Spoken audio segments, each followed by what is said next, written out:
நாங்கள் இன்றைக்கி சிறுபயரில் மோதகம் செய்ய போகிறோம். எப்படி செய்யணும்னு வாங்க பார்க்கலாம்.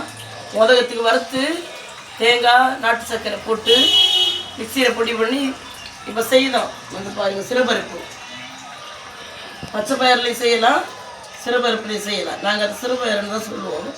நீங்கள் எப்படி சொல்லுவாங்கன்னு கமெண்டில் சொல்லுங்கள்.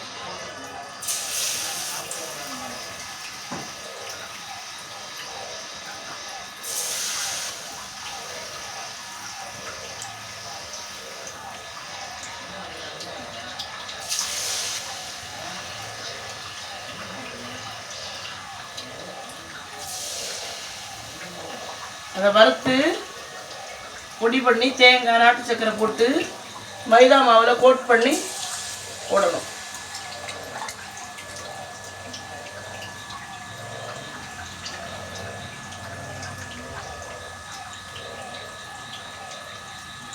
தாய் மக்களே, இப்படி தான் வரும்.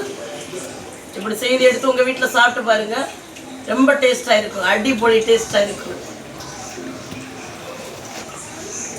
நான் இந்த சைஸில் போட்டிருக்கேன். உங்களுக்கு வேணும்னா இதோட பெருசாக கூட போடலாம், இதோட குட்டியாக கூட போடலாம். இது உங்களுக்கு பிடிச்சிருந்தா உங்கள் வீட்டில் செஞ்சு பார்த்து சாப்பிடுங்க. பிடிச்சிருந்தா லைக் பண்ணுங்கள், ஷேர் பண்ணுங்கள், கமெண்ட் பண்ணுங்கள். தேங்க்யூ.